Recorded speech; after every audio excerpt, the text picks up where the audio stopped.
তুমি ভেঙে পড়ো না এইভাবে, কেউ থাকে না চিরদিন সাথে। যদি কাঁদো এভাবে তার ঘুম ভেঙে যাবে। ভেঙে পড়ো না এইভাবে।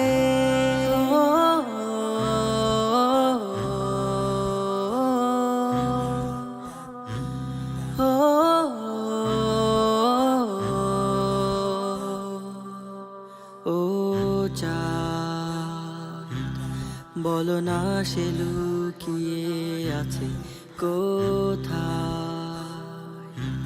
সে কি খুব কাছের তারাটা তোমার? সে কি করেছে অভিমান আবার? হঠাৎ সে চলে গেছে শূন্যতা, যেন এ ঘরে তাই তোরা আমায় বলে তুমি ভেঙে পড়ো না এইভাবে। কেউ থাকে না চিরদিন সাথে। যদি